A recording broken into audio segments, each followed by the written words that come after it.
What's good? What's good, people? What's going on? How y'all, man? We back, man. We back with another edition of Legends Talk. Welcome, everybody. Welcome, man. So yeah, welcome to Legends Talk Live, featuring the one and only Marcus Hatten, the prolific scorer hailing from Baltimore, Maryland. From taking on the Big East by storm to leaving his mark in the NBA, overseas, and beyond, all over the world. Marcus Hatton's journey is nothing short than inspiring. Join us as we delve into his life, some of his challenges, and his triumphs. This is Legends Talk. Tap in.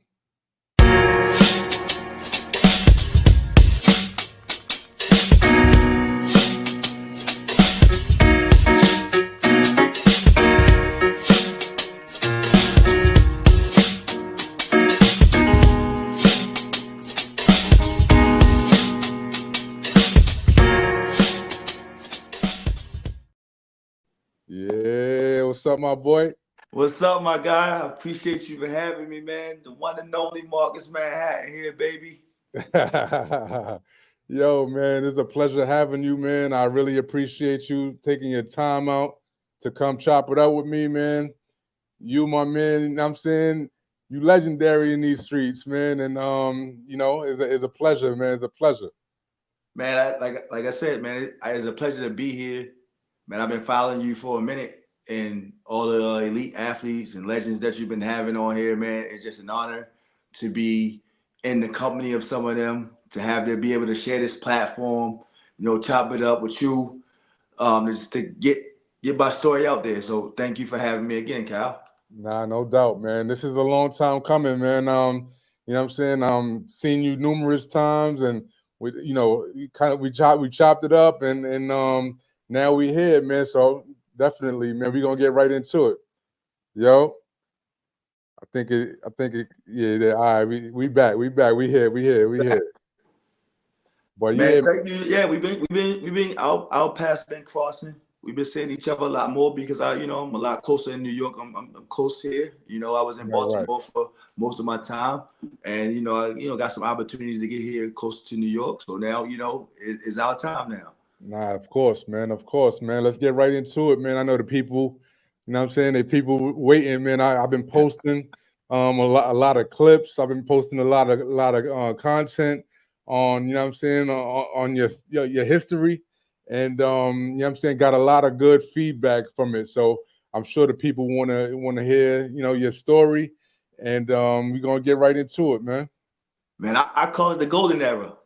Oh yeah. Man, we had you had a ton of athletes all up and down the Big East Conference. It wasn't no nights off. So I call that the golden era, man. Now, of course, man. We gonna tap in and we're gonna get into all of that, man. But first, man, we gonna rewind. We're gonna go all the way back to the beginning of your journey, man. Like when did you start playing basketball and who introduced you to this game? So the funny thing is, I started playing football. I started playing football at 6 years old. It got too cold for me, so I had to switch. My dad, he just introduced me to all different sports: baseball, football, basketball, even a little bit of soccer. But he was the one that really introduced me to all the sports, man. So I got to give credit to him first and foremost. Nah, of course, man. Speaking of your dad, man, I definitely wanted to to talk about your pops, man. A legend in his own right. Tell me about him and how he kind of like passed that love for the basketball down to you. Like did he you know what I'm saying? How did it go? Do you remember like Yeah, what age and everything? yeah, it was funny. It was a funny. Our relationship was a funny dynamic because being young, I wasn't really in tune to who he was. I just knew him as my dad. And once I got into playing basketball a little bit more, I started playing basketball at 9 years old. I got into it a little bit more, then I started to hear how good my dad was, and do you know who your dad is? And boy, your dad could play, man. It wasn't too many people better than your dad. And we talk about coming out of Baltimore City. Right. And as I started to, play more and more, I started to hear. And then, I've listened. And the crazy part about it, I never seen my dad play. I never seen him play. I would just hear the stories. Go to the barbershop. Boy, your father Mojo. Boy, your father. And I'm like, wow. So the funny dynamic of our relationship in this basketball thing was when I first started out, he started trying to teach me. It was like oil and water because he wanted to teach me the fundamentals, and I wanted to teach him that I can take it through my legs, behind my back, all the fancy stuff. Right, And right. he wasn't impressed by that. So he did the best thing that I think was the most beneficial to me. He gave me to one of his friends, which was my basketball coach who taught me everything I knew, a guy by the name of Bucky Lee. So that's how that dynamic went. But in the process of him giving me the Bucky Lee, he would take me to basketball games. He would take me to see the Bullets at the time they was called. And we would get the nosebleed seats, but somehow, some way, we would end up down there courtside. So I'm like, man, hold up, I'll see Saint down here. He's like, man, just come on. End up going down there, and we would watch people, and then he would say little things. And I was young. I was probably 7 years old, 8 years old. And he would say little things like, man, when Clyde Frazier played, he would count how many dribbles it took the guy before he got to half court, and they hit timing. And I'm a youngin'. I'm a young kid. I ain't processing it, but at the same time, I was processing it, Right. if that makes sense, you know? So my dad, man, played an integral part in, who the player I became. Nah, of course, man. And this is we talking about in the what was this, the 80s and the 90s? 80s, man, 80s. It wasn't the 90s. It was definitely the 80s. Like I said, I was born 1980, so I know I wasn't 10 yet while he was taking me to these games. And like I said, just a young kid, just having fun, don't know what basketball gonna do for me at the time. And like I said, as I got older, and I'm going into his story, man, your father, man, he's shooting from half court. I said, man, come on, cut it out, man. Half court is a long way. Man, your father probably making 8 out of 10 from half court. And then the stories would just grow and grow and grow. And I'm like, man, hold up. Let me start asking my dad about these things. Because he was a humble guy. Right. So that, I think we are alike in that sense because you would never know. He would never talk about it. He would never brag about it. Like I don't think I've ever heard him talk about him having a magnificent game or a crazy game where he just destroyed everybody. I would hear it from everybody else. Right. As you should, man. You get it, you know what I'm saying? Let the people talk. Let the Let the people people call your talk. legend. Sure. Right, right. Now we talking about the 80s, man. We talking about the 90s in Baltimore, man. And for the people out there that maybe been living under a rock all this time, Uh-huh. they it's no secret that Baltimore, just like any other city, inner city out there, is plagued with crime, plagued with definitely good people out there, but just like any other city, it's plagued with crime, drugs, gangs, etc. With those challenges, growing up in Baltimore, how did that kind of shape your perspective on life and basketball as a whole? Um, I always say this, and this is why I got the utmost respect and the utmost love for my neighborhood because those guys were into all those things, and I was your youngin, and I was trying to dibble and dab and find out who I was. They never allowed it. Right, Anytime I tried to go into the street life, man, get away from here. Go on the basketball court. Go do your thing, and they was very, very diplomatic about it. Like, they might put me in a move or rough me up a little bit and say, go tell your father. And it wasn't I'm not gonna tell my father because he's like, what am I tell him? I'm out here trying to be in the streets and do what ain't me.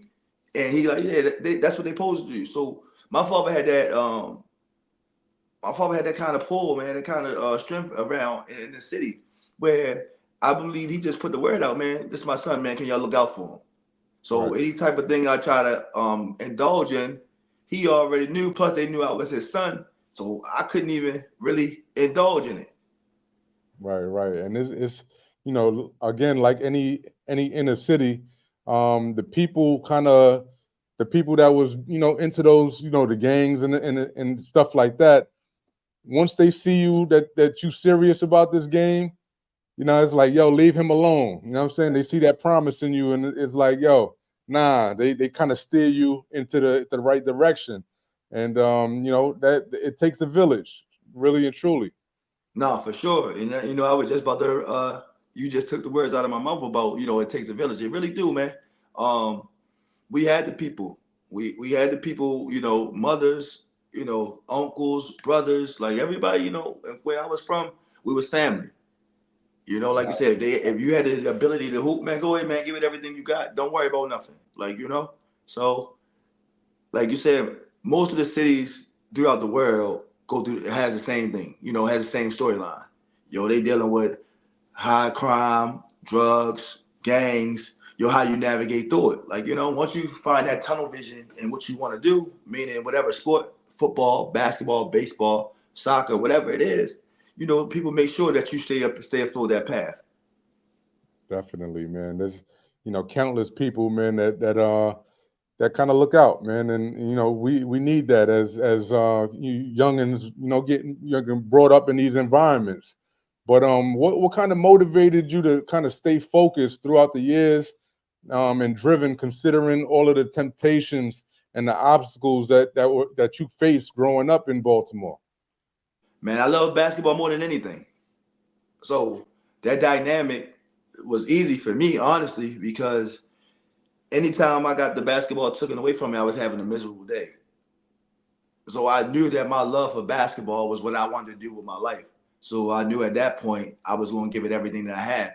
Also, too, like I said, man, once again, to go back to my dad, because he had a chance to kind of opportunity to play in the league with the Bullets. And the crazy part about it, I don't even think he played like high school basketball.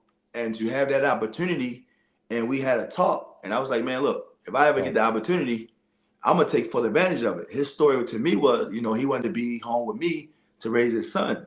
I was like, yo, I appreciate that. I would have understood. But if I get the opportunity to be able to be a professional basketball player, I'm gonna take full advantage of it.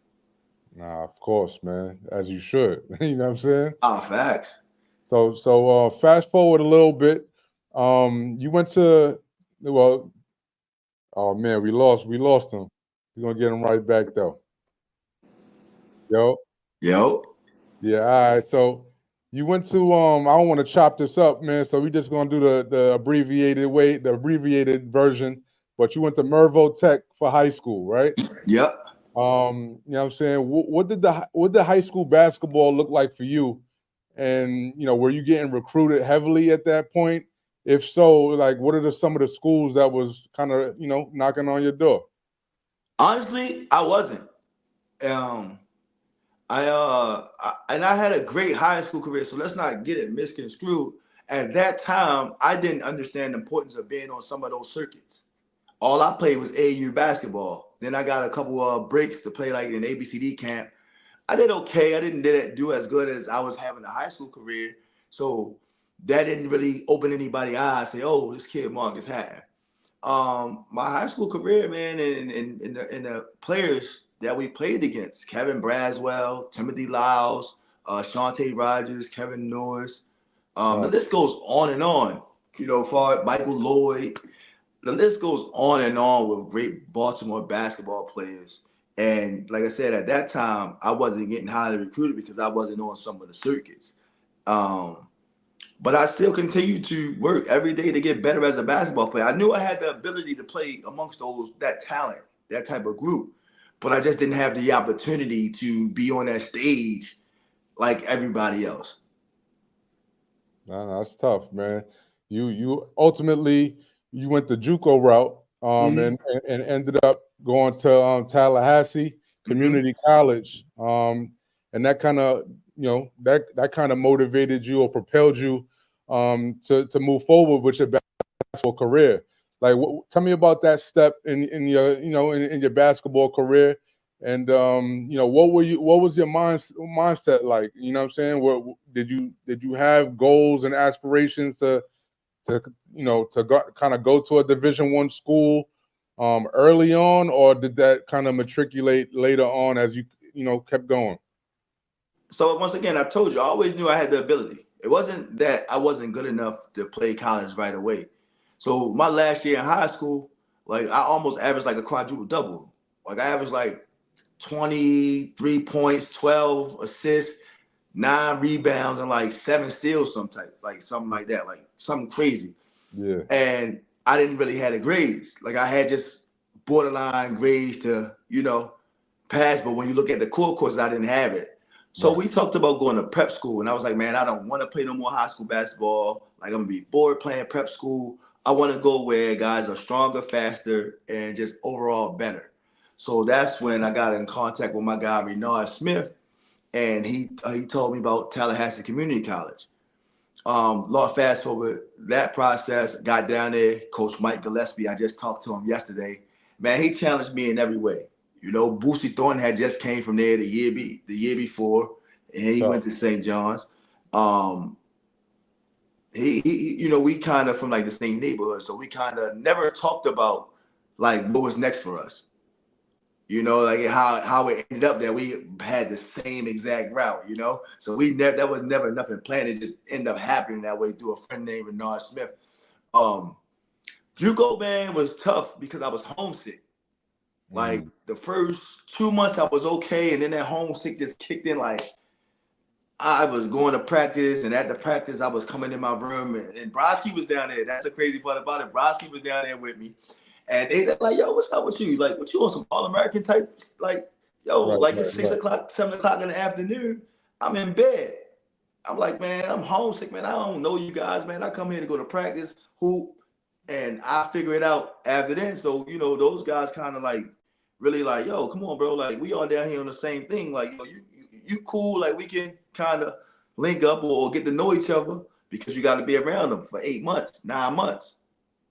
So once I start salute to opening up, Bronson. it started making it a little bit more easier. But man, that my first year, when it got to December, when we was ready to go home for the Christmas break, man, Bobby Huggins, Larry Eustace, Bobby Huggins was at Cincinnati, Larry Eustace was at Iowa State, Pat Kennedy was at DePaul, Mike Davis was at Indiana, Mike Jarvis at St. John's, I forget who was at Florida State, Tom Izzo from Michigan State. All of them come down there to see me play. I had 6 points, bro. Oh man. My coach said, man, what the are you doing? All these coaches down here to see you and you get 6 points. All I could tell him was, man, I'm homesick. I just want to go home. Wow. He furious. He red. He just Now, did you try, did you try though? Like, was this a situation where I just couldn't get it going, or I'm just homesick and I want to get out of here? Yo, listen. Up until like I was having a really good like freshman year. It wasn't like it was just like I was playing bad I was having a really good that 2 weeks prior to me knowing that we going home for Christmas break. It just like I couldn't fight through it. It was like, man, I gotta go home, coach. Like I can't stay down here through this Christmas break. I don't know what's gonna happen. So I ended up going home. I got home for 2 days and I was like, nope, that's it. I'm good. That's all I needed. And then I came back and I was just on a path. Like I was on a war path. Like whoever's in my way is getting destroyed. Like me and Brodsky would go at it. Like, because we was fighting for that spot. He was there the year before me. And then we got there. I'm like, damn, I got my work cut out because at that time he was bigger, more physical. And then I just thought he had the New York whole thing going along. Right. So Right. we battling. I'm trying to show him that, yeah, I don't think you're on my level. And what happened, the difference between me and him, and he'll tell you, I was nonstop workaholic. I was practicing when everybody else was doing whatever they was doing, and I was just in the gym. And then I just started to see myself separate from, the players on the team and then the players from in the league. Tough, man, because I know your first season, you probably averaged about 16. Second season was like something like 24, 25 or something like that. So you definitely took that next step. Yeah, I was ready, and at that point, remember, in high school, wasn't no coaches coming. I had like letters from like Sacred Heart, like bullshit, like, schools, like No disrespect to the Sacred no Heart. disrespect. At that time, ain't nobody know who Sacred Heart was. Right. I didn't even know they had a basketball program, like I might get a letter from like Xavier, but you know how they just send a letter out. It wasn't no handwritten joint. At that time, if it was Right. handwritten, that means the coach or they really was interested in you. It was just a type letter like, all right, he might be on our list. We'll just send him a letter. So I really wasn't getting nothing in high school. So I ain't understand the process of coaches really being serious till I actually got to Tallahassee when Pat Kennedy is coming down, Mike Davis is coming down, and we having conversations like we really want you to be a part of the program. And I'm like, oh, that's what it's like. And my thirst to get better I kept being more thirsty. And I was like, yo, I see where I'm taking. And then my second year in Tallahassee, it was small talks about, yo, he might go to the NBA. Because at that time, I don't know if you remember the name, Kedrick Brown. He played at Okaloosa, and he went from junior college, and he went straight to the league. And I think he went like 7 or 8 that year. And I'm like, what? Whoa, I'm having a better year than him because I was player of the year.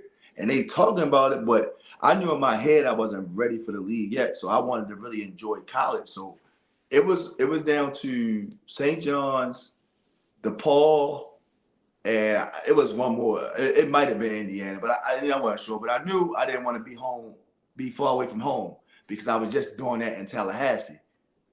So fast forward, if you want me to jump to it, how I got to St. John's, or you want me to wait on it? I mean, that's the next question, man. I mean, St. John's is a legendary program. You know, Mike Jarvis at the helm. Mm-hmm. You know, Thurman player. You know, salute to him. You Yeah. know, Omar Cook was actually there, right? And Omar Cook was there. he actually left he left for the NBA, and you know what I'm saying, which kind of opened up a lane for you. But what was that like, man? Did y'all have any conversations prior? You know what I'm saying? Because that backcourt would have been scary. Nah. You know what I'm saying? So crazy part about it, like in that time, like I was really like felt like I was really, really good.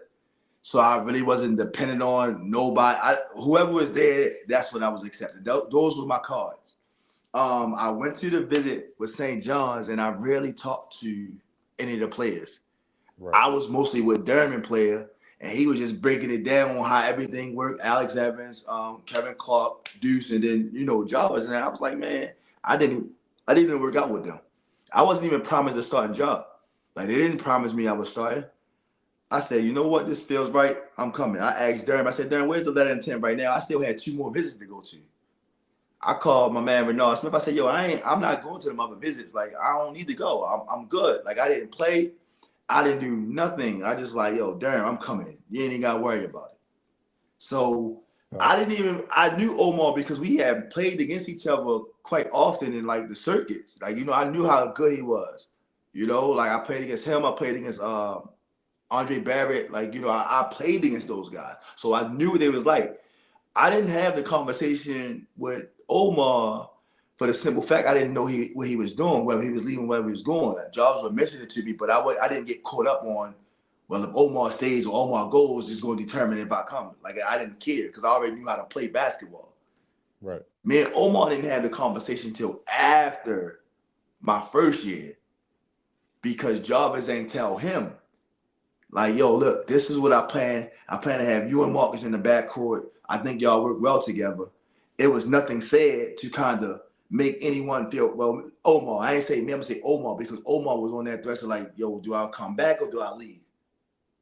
Because what he had went through that year, it was like, yo, too much was on him to do everything. And that's not Omar. Omar is a guy who makes everybody better, but they needed him to score a little bit more than he was probably accustomed to. If anybody knows Omar like the pass ball, getting everybody involved, and he can get you 15 points and 9 to 12 assists. I would help alleviate that because I would have been the one that would be able to score the basketball. Right. And then sometimes when he felt good, I can bring the ball up and let him play off the ball. So we would have kind of helped each other out like tremendously. I always tell him right now, if I get on the phone with him right now, I tell him, I say, yo, you know what's crazy, bro? We probably would have been the best backcourt St. John's ever had. And then we probably be one of the most talked about backcourts that the NCAA has ever seen. Hey man, that would have been scary, man, especially in the Garden. What was it like playing in the Garden, man? You know what I'm saying? Like the mecca of New York City, basketball.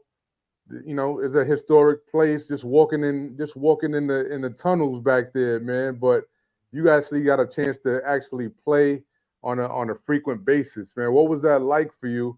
And did you even care about the the history and the nostalgia of the building and things like that?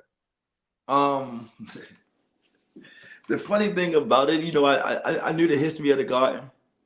The celebrity status there was out of this world, because at any given night you might get Jay-Z there, you got Clue there, you got Bill Clinton there, like you got Spike Lee there, like you just got all these people who you as a youngin used to seeing on TV, like movie stars, and Jay-Z was just getting to into his mold there, and they right there cheering you on.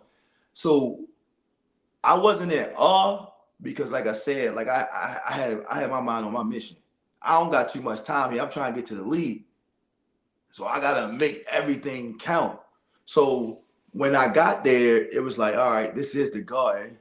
How do you feel? You gotta take a deep breath when you walk in that building, because you get nervous, you get butterflies, you get all those feelings like, damn, Michael Jordan played here, Magic Johnson, Kareem Abdul-Jabbar, Will Chamberlain, Clyde Frazier, and the list go, Earl of Pearl Monroe. You got all of these, Bernard King, you got all of these stars who made their name from playing in this building right here. How you gonna fit the bill? Right, right, right. That's tough, man. Every time I walk in there, man, I get I just kind of look around, man, at the, in the hallways, like, wow, man, Patrick Ewing graced these hallways, and all of the history that came along with it. But that's tough, man. You had a legendary coach, by the name of Mike Jarvis, man. Mike Jarvis. I've been following Mike Jarvis's career since I think GW. Mm-hmm. He took the job over at St. John's and made it, like you said, man. Jay-Z, everybody, anybody could be in the stands, supporting you guys, man. In terms of celebrity, but in terms of Mike Jarvis, man, what kind of coach was he, and what kind of, like, what was something that people didn't know about him from the outside looking in? Mike Jones was more so a coach who prepared you for life. I don't think he was the greatest X's and O's guy. It was more so about turning young boys into men through the game of basketball. Hmm. Like for me, I was very immature. So if it ain't really had to do with anything about me improving as a basketball player, it kind of didn't make sense to me. That's how, immature, but that's how much of I was into basketball at that time. When you talk about, well, you got to understand networking, you got to understand how you look, your presentation. You got to understand how important that is. This is the messages that he's relying. You got to keep your hair nice, or cut your hair, like, because brands want to bring you into their corporations. I ain't understand all that. I ain't understand Right, professionalism. I ain't understand business. I just knew I was good at playing basketball and that I wanted to make the NBA. I didn't understand anything about the business side of it until after, but he was trying to teach me that my time at St. John's. And what I know, with him was, he wanted to win more than anything, but he also wanted to teach. right. So he was a good, for me, he was good. Like we had, it's just like every player coach, you had your disagreements, you had your arguments, you don't see eye to eye sometimes, and you clash, because that's what competitors do. That's just what happens. And that's what families do too. Like, you know what I'm saying? When you're in a family, you may argue with your brother, you may argue with your uncle, even your pops at one point. But you know what I'm saying? Just kind of reeling that in and moving forward as a unit. And a salute to Mike Jarvis, man, for actually taking the time to help mold young men into men. You know what I'm saying? And by means of basketball, because truly, really and truly, man, basketball really teaches lessons that you can't learn in classrooms. So Man, he salute, man. definitely teach life lessons. Definitely teach life lessons. How to deal with your emotions in the game. Like, you're in the game and you get all emotional. Like, if you're that way outside in the streets, or you got something going on, then at any given moment that could be your last moment. If you don't know That's how to tough. handle pressure situations, how you handle winning, how do you handle losing, like all of that are key components to how you live your life. You know, like, and that's go for men and women. It ain't just for basketball players, but it's just for people in general. Like losing teaches you a lot. You know, losing teaches you a lot. You know, a lot of people when they start winning, they get overconfident and they ignore a lot of the red flags that they have. The great ones, Kobe, Michael, LeBron, Steph, those people still learn even more when they win it. When everybody's on a high horse, hold up, I still see some things that I can improve in. That's why Kobe was so relentless and the things that he did. That's why Jordan was so relentless and the things and how he approached the game. Because yeah, he liked winning, but I can't get comfortable with winning because now, whatever age, whatever group, whatever level you on, what JD said, man, there's a kid sitting at that table reading that Applejack box and he coming from my spot. Like that's just the nature of the game. Like as soon as you get comfortable, you turn from the predator to the prey. Because you want, like me, for an example, I was coming because I wanted to be one of the top dogs in the Big East. So whoever I had to go through, I was willing to go through. They get comfortable, it's over, they get ran over. So my senior year, I had to keep that same mentality. Because now if people felt like I snuck up on them my junior year, they're like, man, hold up, who's this kid thinking he taking over New York? And you got Luis Flores, you got all of these kids from New York who wanted to be St. John's guys, but this guy got the scholarship. Man, we gonna go at him. I can't wait. They got them days checked. When we play St. John's, I'm going at him. I'm going at him. Which They circled that date right there. That for game. sure, because I did it. So when we played at that time, Notre Dame, Chris Thomas. At that time, we played Duke, Jason Williams. At that time, we playing Connecticut, Caron Butler, Ben Gordon. So I did it. So I know what people like, you know, man, he got something that I want. I'm coming to get it. Now you mentioned those games that you circle, right?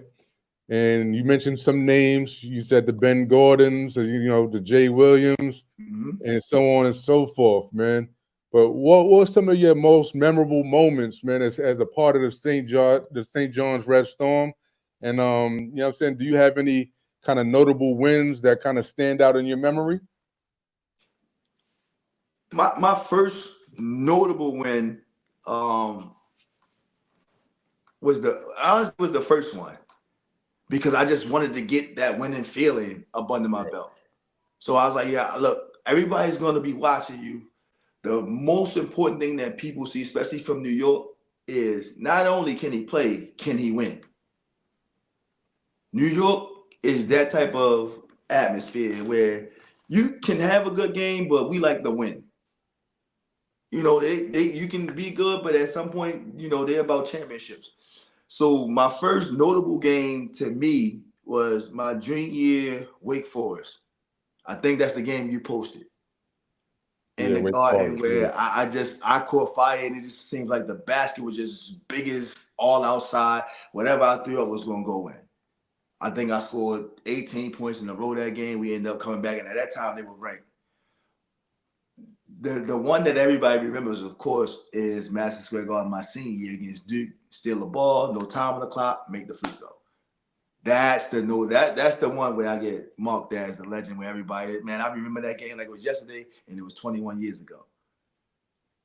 Hey man, it was a number of games though. It was a number of games, but I know those two specifically. That UConn game was really good. Had a number of battles with Troy Bell, Boston College. Couple of legendary battles with John Linehan at Providence. Miami for sure. I think I only lost to Miami maybe one time. I got to go back and check. Villanova, I lost to them only once. Jay Wright, this was the start of Jay Wright. This was the start of the Jay Wright era. Syracuse against Melo for sure. Thought we had him, but you know, he at that time, man, he just was on a roll. That's that West Baltimore, East Baltimore thing. So that was more for bragging rights for who was the man in Baltimore at that time, who was the king of the town. Now, I want to pause right there real quick, man. Tell me about that, man, because I mean, of course, you are aware of Melo stemming, you know, back from the whole Baltimore thing, right? Mm-hmm. Like, you know what I'm saying? Like, did you of course you respected him as a ball player, but were you guys friendly at all before kind of meeting up on the court? Or was it like, total strangers? I want to take his head off. You know what I'm saying? How was that relationship? And you know what I'm saying? Like, how did that go when you guys matched up? The funny thing about that, I'm actually older than Melo. So when I came home, I think it was my from JUCO, and like I knew Melo at that time. Melo was a point guard, so he wasn't no 6 nothing. It was just like Melo was like 5'10", and he was a point guard, can handle the ball, and he played for Mount Royal. So at that time, he wasn't what he became to be. Right. And then he had one summer where he just sprouted up, where he ended up being like 6'5", 6'6", and everybody come home, like Melo, Melo, Melo. So at that time, like you said, now the competitive nature come in. When I'm looking, I'm like, oh, this is gonna be a challenge because now he's laying his mark down. Melo became relentless, through his work, his hard work, and putting the time in his game. And like I said before, then it wasn't like Mo had Melo at that time because, like I said, I'm older, so I was kind of the top dog at that time. And then when he came, it was just like it was like a hurricane. So now I'm top dog because I'm East Baltimore, he West Baltimore. So no matter what size you are, my guys don't care. Yo, you better hold it down. And that's what kind of drove me as well. So that time we matched up at St. John's in Syracuse, that was bragging rights for the town, But like I said, he did his thing, I did my thing, and then, that's what, the rest was history. Right, right, absolutely, man. Like, all right, so I mean, throughout your time, in at St. John's, or even before that, high school, whatever the case may be, were there any specific role models or any mentors that kind of took you under the wing, or within that basketball world, who influenced your personal and athletic development towards to the direction that you were trying to get to? Man, Bucky Lee, man, my coach, man, Right, right, like everything that I learned prior to then, like he taught me. So everything that everybody saw, I was doing that at 13 years old, 14 years old, because he would just teach me the fundamentals of basketball, and everything else just became a creativity of my imagination. right, And watching like Michael Jordan and watching like Allen Iverson and watching those guys. But Bucky Lee, man, like he did, and I don't even think he was a basketball player. It's the crazy fun about it. Like I think he was a baseball player who just studied the game of basketball and taught the fundamentals. Um, at that point, I became a student of the game. So I would watch like Michael Jordan, I would watch Allen Iverson, I would watch Steve Francis, I would watch, the guys from Baltimore, Shantae Rogers, Kevin Norris, like those guys, like Shantae Rogers and Kevin Norris, those were the guys who kind of what I say, like took me under my wing, kind of took me under their wing, and kind of like, yo, he got it, but we gonna just add some more to him, like meaning like confidence and toughness. right, right, right. And then my neighborhood, like I always tell it, like my people, my neighborhood like meant the most to me at that time. And if you knew anything like the history about me, whenever I would come home, I'm going right to the neighborhood. So there's a big win. We jump in the cars. We 20, 30 deep. We going to the neighborhood. We celebrating wins. They might stay up here the next morning. We going back. We celebrating in the neighborhood. So I was more so that type of guy. Just making sure everybody had a good time. Make sure everybody come to the game and support, and then just show love. Now, when during the time that you having all of the success, right? You know what I'm Mhm. saying? Because you was a bucket getter. You know what I'm saying? There's no ins, no buts Right. about it. You was a bucket getter. You were scoring bunches. And when did the whole thought process of, yo, I'm going to the league, man. I can get to the league. When did that start to get into your mind, and how did that kind of transpire as you were heading towards the end of your collegiate career? So my towards the end of my junior year, I kind of like, it's definitely a possibility. And then I come into practice one day and Jarvis called me like, hey, what's this talk I hear about you going to the league? Mind you, my junior year, I wasn't even thinking about going to the league. I don't know how, I think it was the New York Post or whoever at the time, they had kind of somehow put on had this thinking about going to the NBA, this, that, and the third. It wasn't even in my mind because physically I wasn't ready.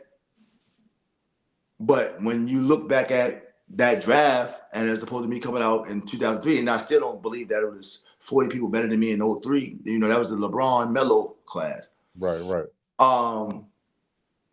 I thought my senior year I was more prepared than my junior year, but at that time this was a transition where they're going like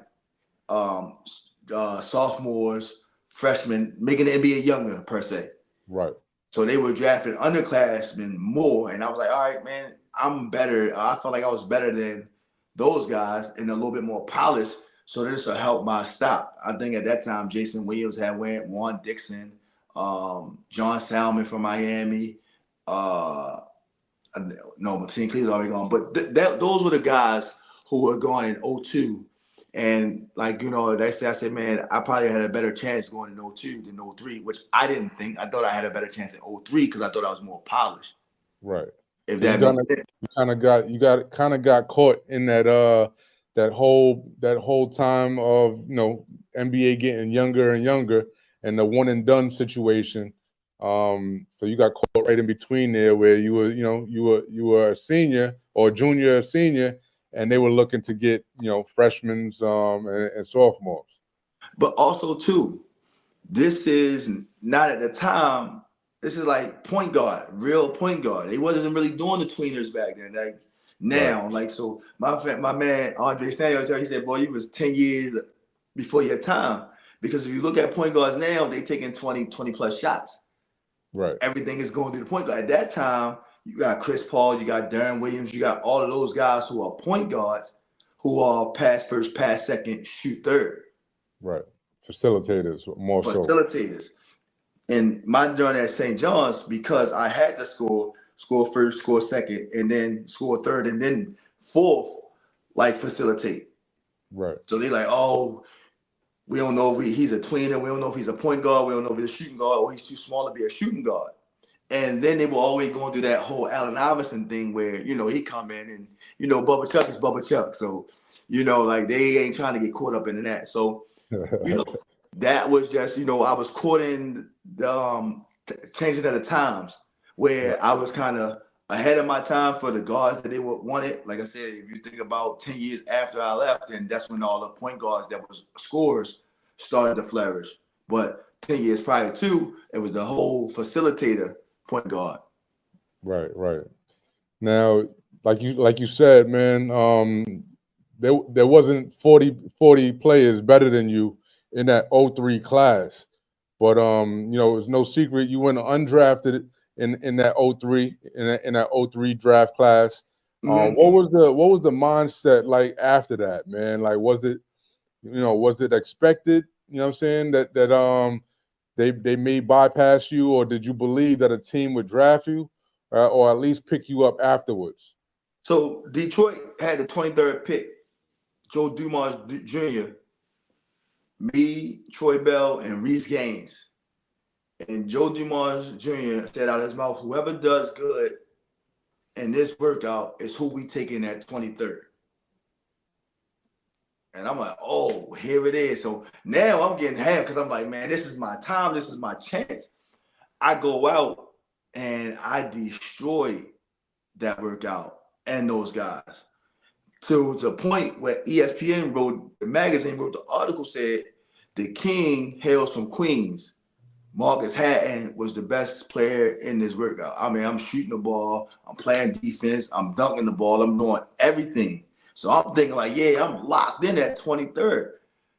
Also, too, Clippers say we got a 33rd pick. If you're still around at 33rd or 33, we taking you at 33. So at that time, I'm 23 is coming up, and I'm getting excited. My heart started beating, and I'm like, oh, here it is. I think I'm ready. I'm ready to go. But mind you, I ain't getting no phone calls saying that I'm going at 23. I just remember what Joe Dumars Jr. said to me. Right. And they end up taking the kid from Hawaii. So I'm like, oh, wow. So kind of like the excitement and adrenaline like went to kind of like, like nervousness. Now I'm like, all right, cool. I'm at 33. I just want to hear, them call my name. So the Clippers coming up, they take somebody else. So now it turns into like disappointment.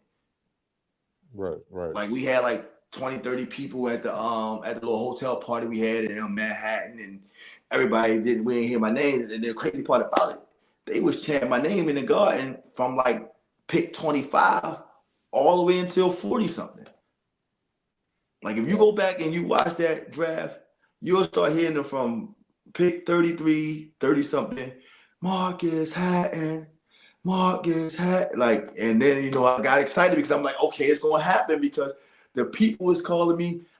Knicks had a pick at like maybe 36 or something, and then it didn't happen. Like I said, then it just began like disappointment, and I was upset, and it was like, man, we going back to round away. We gonna figure it out from there. Now, were you thinking at that time, because that could be a life changing situation for anybody, man. Not only you, but for anybody, man. In terms of keeping your morale up, in terms of it being, mentally tough.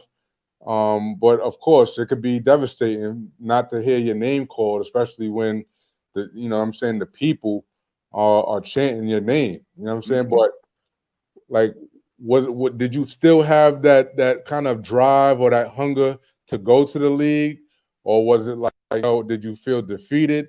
What was that like? You know what I'm saying, in terms of your next move, because I do know that you had a stint in the CBA, and end up going to the Clippers, for a little bit. Mm-hmm. But yeah, like, how did that go? How did that work out for you? All right, so my agent at that time, he kind of broke it down for me. So it wasn't like it was all bad. So he's like, you know what? You go undrafted. You got Miami gonna bring you in, and the Clippers gonna bring you in. So I'm like, okay, cool. I go with Miami first. I go with Miami first, and I'm playing well. My agent, he tried to give me a partial guarantee. Well, he got me a partial guarantee contract. And when it was time, he kept pushing. He kept working. He was working for me. He was trying to force. They had to get him to sign me, and it was like Pat Riley himself. Pat Riley himself said, "Hey Marcus, we really like you, man. You got a lot of talent, man. We really want to, get this. We're trying to work this thing out. Your agent is pushing for us to sign you right now. We just need a little bit more time because we ain't signed our first round player yet. At that time, Dwayne Wade. Right, they was So working on that. Right. yeah. So the funny thing about it, it was four guards. Me, Wade, Caron Butler, Scooney Penn at Miami at that time. So they don't have a point guard. They was trying to turn Caron Butler into a point guard at that time. Dwayne Wade was their first round pick, so he was already locked. So at that time, the battle was between me and Scooney Penn. So it was me, Scooney Penn, Udonis Haslam, and Ron Slay. Those were the four people who were out to get like the last two or one or two contracts that year. And my agent get a call from the Clippers. They saying, look, we're gonna sign Marcus, we're gonna give him a partial guarantee, let him come out. So I didn't really make a decision. I let my agent make the decision for me because I thought that was his expertise. And I went to the Clippers. And the crazy thing about it, I went to the Clippers. Pat Riley, like I said, Pat Riley had a conversation with me himself, talking about how much he liked me. Go to the Clippers, and they changed the whole staff. They changed the whole staff from Dennis Johnson, rest in peace, Dennis Johnson the Great, to Mike Dunleavy and that whole staff. Mm. And that's when everything got kind of shook up at that time. Right, right. Especially, yeah, changing the staffs, and that's like going to a school and the head coach leave. You know what I'm saying? Yeah. That's right, right. But it So still worked out for me. Like, it worked out for me. It wasn't, because they watched film, they seen the summer league. I played well in the summer league. You know, I made it like, I played well. So it wasn't that it was a total disaster. It just came down to politics. yeah, and that's what a lot of young kids, they don't understand the politics of the game. You could be nice, you could be one of the best, but when it comes to them politics, man, that could really, that makes or breaks people's career as well. Yeah, you got to be lucky. It got to be it. It got to Right. be. It got to be perfect timing, and you got to be lucky. Everything got to align. Everything got to Everything has to align. align. Everything has to align. So, That's a um, fact.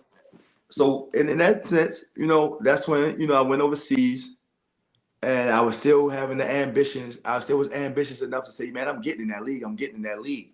Right. To where I go with Denver. Funny thing about it now, me and Melo lock in again. East Baltimore, West Baltimore. So Right. I wasn't much on like riding coattails. So when I say that, I'm not saying that I got there off of him saying, nah, I got there because they invited me there.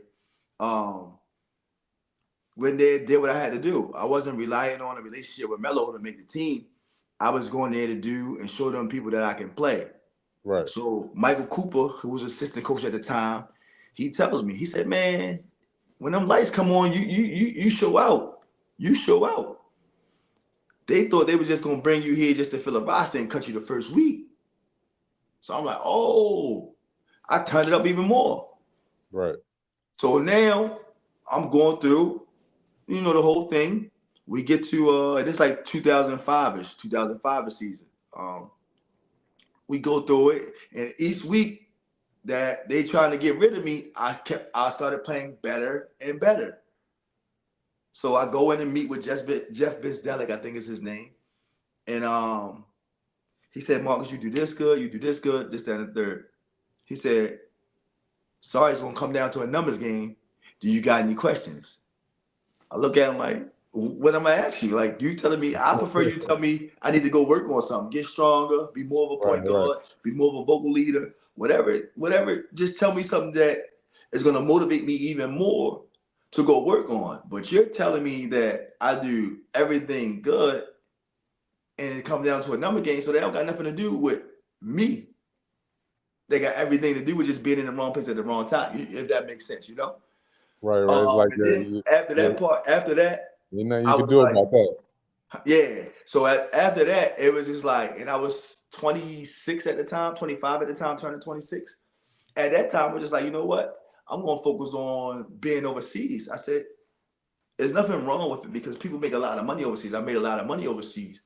Um, I said, I'm going to focus on here because now I know, like, I don't want to deal with that no more. If Right. they really want me, and at this time now I got some leverage because I got contracts overseas. So they can't sell me on, well, you can chase the dream, you get money. Now I'm already making money. Right. So I just focused on being overseas. And after that 2005, I think I had one more chance. I think I gave it one more time, which was in 2008 with the Wizards. But that was, like another, opportunity that wasn't really an opportunity, if that makes sense. Right. It was more so just just to fill up a spot, or or maybe a practice spot or something like that. Yeah, yeah. At that time, it was just like, Sam Cassell was there doing my workout. Um, I come back in Baltimore. They got the summer league at that time, the Mellow League. They got a summer league. It's like, I was like, man, I'm ready to go to Miami. I'm on vacation. I'm ready to go to Miami. So Kurt Lee, like, man, you ain't going to Miami. You ready to go work out with the you going to the Wizards summer league? I said, ain't nobody tell me nothing. I was Right. right there with Sam. Sam from Baltimore. Sam from 3 blocks from where I live at. Sam lived 3 blocks that way. I live 3 blocks that way. Sam know my father, very well. He ain't say nothing to me, so I don't think it's like, I don't think it's true. Plus, Right. already dealing with stuff in the NBA where people saying things and it just never come to fruition. It's like, man, I don't believe it till it actually happened. Right. So, I booked my thing. I booked my ticket to Miami, man. I went down there for Zoe Week and I had a ball, man. So I just, like I said, I just started focusing on having a great career overseas at that time. So speaking of overseas, your first stop was in Poland. Correct? Yes. All right. So like, how was that? How was that, man? As a young man, young black man, going overseas to a place where you don't speak the language. You know what I'm saying? The food is probably different. Yeah. Whatever the case may be. How did that affect you personally? And Um, and you spoke about the whole homesickness, in terms of being at in college. But this is kind of magnified now that you're in a whole nother country where you don't know anybody or the language or anything. How was that, man? Talk to me. It was tough because now I'm trying to figure it out. I had my oldest boy. My kid, his mother, she was pregnant. She was just giving birth December 6, 2003. So Right, going through all of that, I was having a newborn. right, So I'm like, yo, I'm ready to go to the league. I'm gonna be straight because now he coming in and I'm going to the league. It didn't happen that way. So now she gave birth to my son. I stayed home for like a month or 2 months before I was supposed to go over there. I go to Poland. I go over there for like a month and a half. They go bankrupt. So I'm like, mm, oh, this is crazy. Like I end up like, they end up cutting me because they go bankrupt. So they still say that you get released. So once I left Poland, it was okay. It was snowing crazy. Like you didn't know people wasn't speaking English, and then you probably had one other American teammate that if you had a relationship with him, then y'all was cool. If you didn't get along with him, now you over there on your own. right, right. Man, I'm talking about How's that food snow. out there? How's that food out there? Hold on, so listen. So it's snowing up to the window on a car that they give you. They give you an apartment, they give you a car. So I'm like, ain't no way we got practice. They like call me like, yo, we got practice. I'm like, man, I go to practice about an hour late. And I'm like, man, ain't no way I can get out in this, right? So at the practice, you gotta ask the locals where to get good food from. Like Right. that kind of you understand. You fortunate if they like you because they might act like they don't understand what you're talking about. So you might gotta figure it out. Like you might just gotta drive and nothing is in English.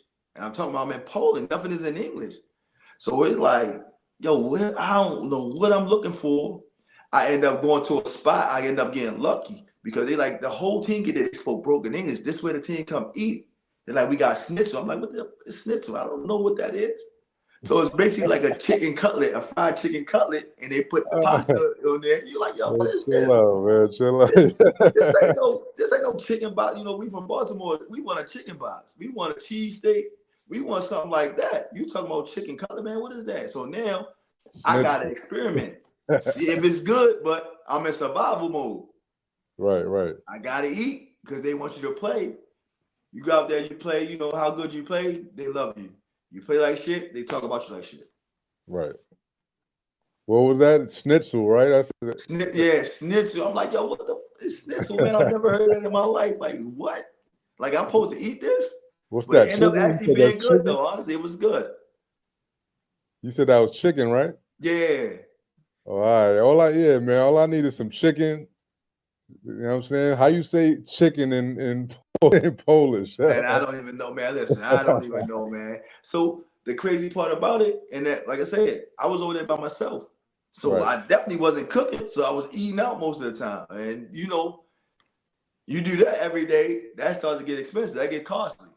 Yeah, I get expensive in Real quick. any country. Real quick. Real quick. You might end up spending 2,000, 3,000 just because you're eating out every day. Nah, that's a fact, man.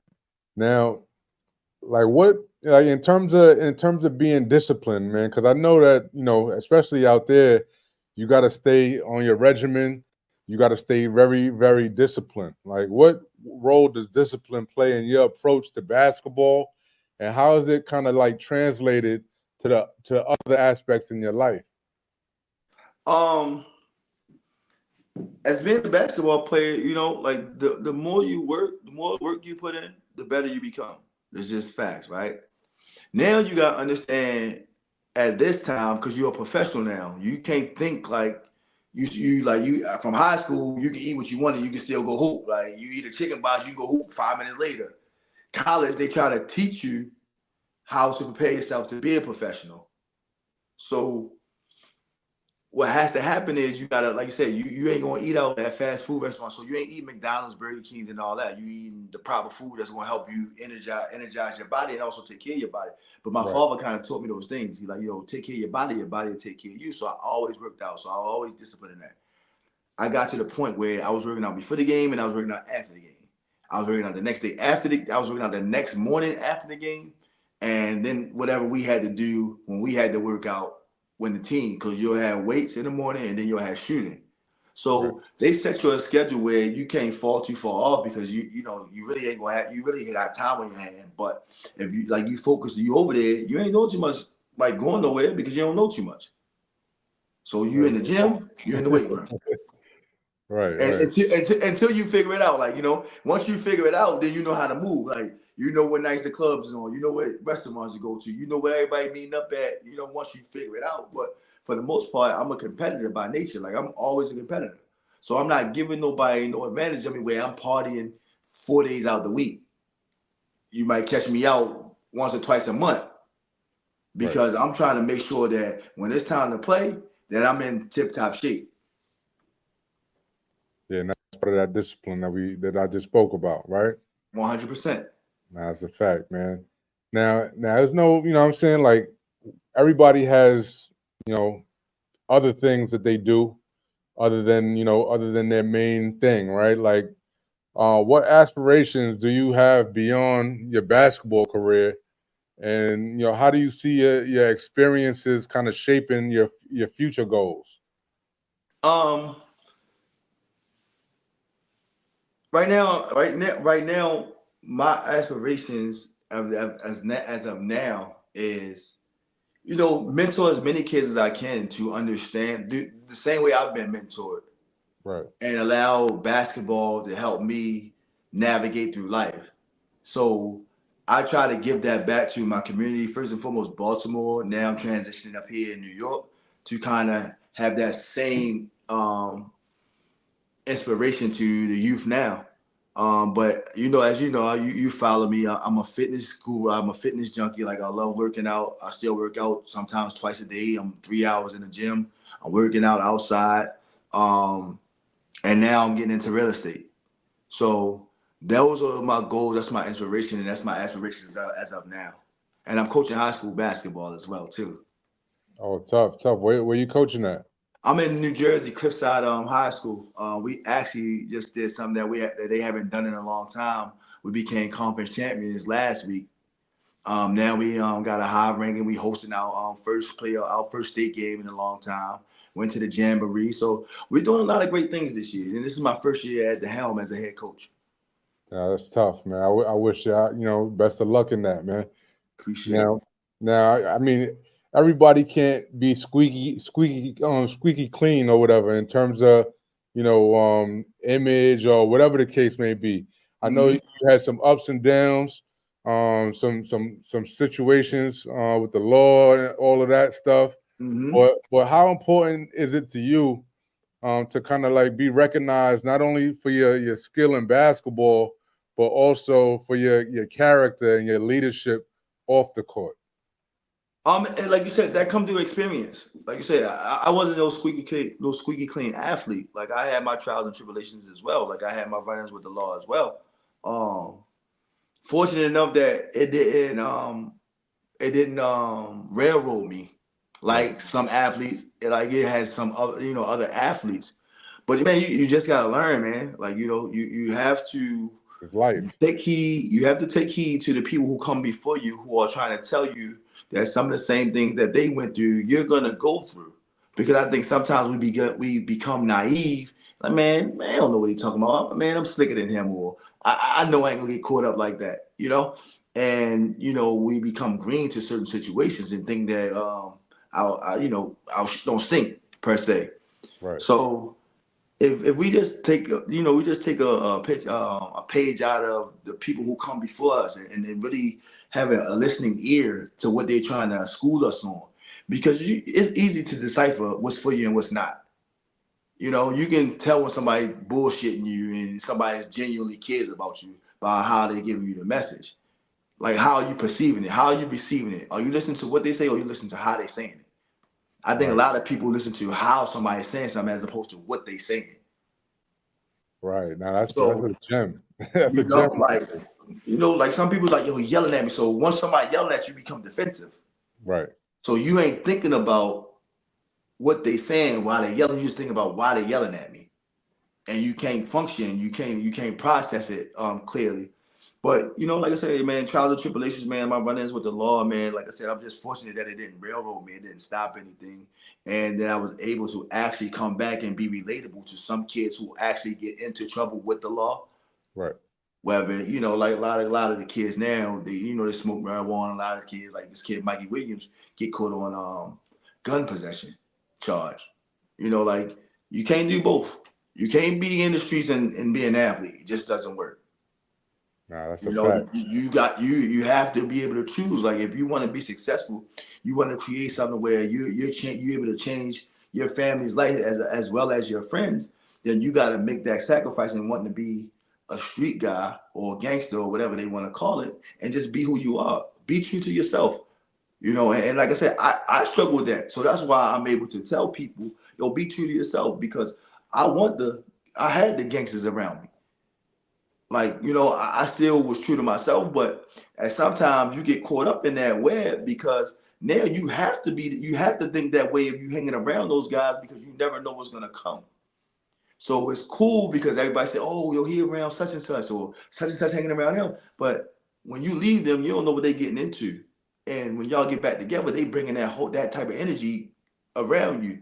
So 9 times out of 10, when they getting into something, ain't nobody gonna say, no, we gonna spare him because he with them. Right.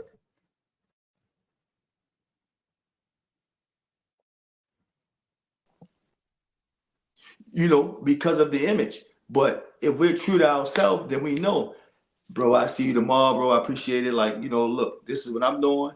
It just doesn't go hand in hand. It don't coexist with what you're doing. I got love for you, but you on that side, I'm on this side. If you want to come to a game, bro, I got your ticket. All love. But we can't hang around because of what you do. And there ain't no love lost. It's just that the fact that I want to be a basketball player. I want to be a brand ambassador. I want people to invest in me, and I want it to be legal. And you can't mix those two. You Can't can't. mix them. You can't mix them. Michael Vick is a perfect example. Right. Nah, that's a fact, man. I'm really, I'm happy, man, and I'm proud that you were able to take your experiences, man, and kind of transform, you know what I'm saying? Transform Mhm. yourself into somebody that can be beneficial to the youth, and have those kind of experiences that make you relatable, right? A lot of the kids, they don't listen to people who have not gone through the stuff that they're going through currently. And so with that said, you're able to, be more relatable to these kids and say, yo, I got in trouble. I've been there. I did that. Mhm. You know what I'm saying? So salute to you, salute to you for that, man. And I'm proud. I'm proud that you're able to do that. Man, I Um, appreciate it. now that's a fact, man. Now we talking about, like, at the end of the day, we all leave a legacy, right? Like, what kind of legacy are you trying to leave? Both basketball, in the basketball world, like in your hometown of Baltimore, or are you kind of like, are you wash your hands with that and kind of moving forward? My basketball legacy is already what it is. There's no adding to it. There's no taking away from it. So that Right. that part is pretty much done. Um, Now, man, I just live for my kids, man. I got two boys, Marcus Jr., 20 years old, Adonis Hatten, he's 9 years old. Um, I just live for my kids, man. Like, my oldest boy, he's a computer guy. Like, he loves coding, he loves graphic designing, he loves that era, that type of stuff. My youngest boy is an athlete. He got a soccer game Sunday. I'm gonna go get him Saturday, and I'm gonna take him to a soccer game. So I just really enjoy, being a dad, man. My Facts. oldest boy, I That's kind it. of I missed a lot out of his life because I was overseas. But when I would come home, I would get him for the summertime. My youngest boy, man, I'm kind of like every day. Like I pop up at his school. I mean, now because I'm up here, it kind of changed the dynamic. But I'm figuring it out now. But man, he just like his smile, my kids, man, just give me life, man. Like I enjoy just being a dad, man. Like it's like the best thing in the world. Nah, facts. Like Ditto. Ditto. yeah, man. It's just like Yeah. like when I talk to my kids and when I speak of my kids, man, it just brings joy to my heart because they just, they remind me of me, but, like you said, like, because I have the experience, I had the lessons that hopefully that I give, that they don't make some of the same mistakes that I did. And both of my kids, I want them to do way greater things than I ever did. Nah, it's a fact, man, and just putting them in position the best way that you can, to be, like you said, to be better than you, and Hmm. have those better opportunities than you, and just have a better overall life than what we were able to do. So salute, man. Kudos to you on that. That's commendable. And quite frankly, everybody doesn't do that. So, what I'm saying, especially in our community of African American men, everybody doesn't do that. So salute to you, man. But you Appreciate know, it. but lastly, man, what I'm saying, we rounding up on the hour. We actually passed the hour mark. What I'm saying, kind of got carried away here, man, with Yeah. the journey. Hmm. But lastly, man, looking back on everything, how do you think that basketball has transformed your life, and what advice would you give to the young players who kind of face those similar challenges, man, being raised in these impoverished cities, and these maybe the projects, or maybe just any kind of circumstances that kind of plague our communities, man. What advice would you give those young players? Allow basketball to be great for you. Allow basketball to save your life. I think a lot of times, like, we get caught up because what I see now is just like everybody wants that instant success with basketball. They Right. thinking, like, when they post something on TikTok or Instagram, they get 200 likes or they get 1,000 likes, that they made it. Be willing to put the work in to become successful when it's your time. Don't rush it. Enjoy the process. Embrace the process. Embrace the journey. And just allow it to do what it is, man. Be coachable. Be teachable. Be a willing listener. Be a willing learner. Because if you're those things, everything else will take care of itself. If you feel like you know everything, and you don't want to take advice from nobody, or you want to take advice from people who are, like, let's just say, people who are famous per se, then you kind of cheating yourself. Because at some point, you got to always, and I keep saying this, you got to be true to yourself, but you also got to understand your reality. Kobe Bryant reality is not my reality. Michael Jordan reality is not my reality. I gotta have Marcus Hatton's reality, or you gotta have Derek Queen's reality, or Hype Jackson's reality, or Omar Smith's reality. These are some of the players that's from Baltimore that I just kind of named, but their reality is their reality. What we supposed to do as older guys is just add water to the flower. If that, let them help them blossom by adding water to their already foundation.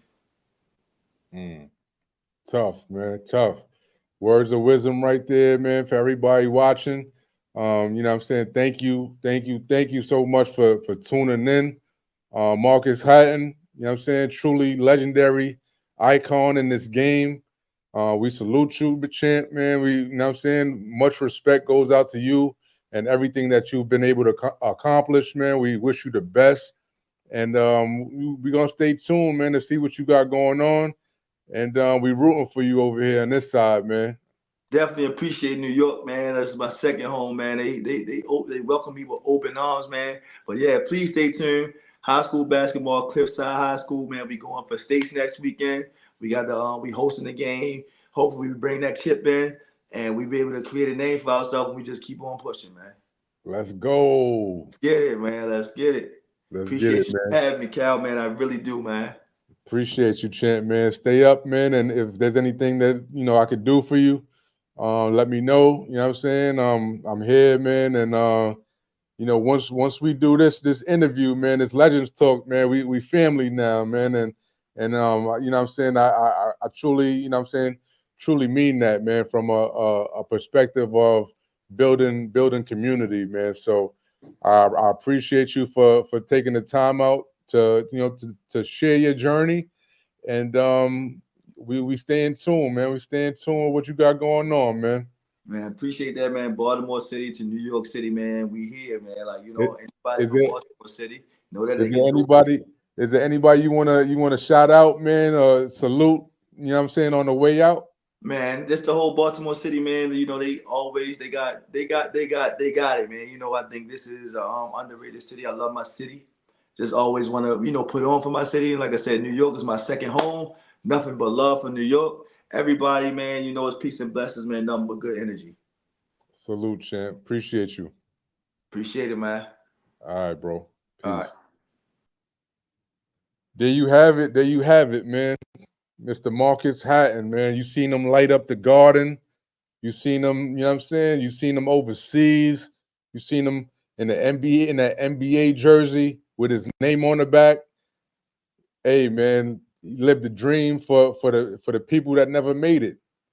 For guys like myself, for guys like, you know what I'm saying, the guys that he's coaching right now. You know what I'm saying? Live the dream for the people that never did it, man, and that aspire to do it. So again, salute to everybody out there, man, that's tapped in with Legends Talk. Next week we're gonna bring you another banger. Yeah, man, stay with us, man. We got more coming down the pipeline.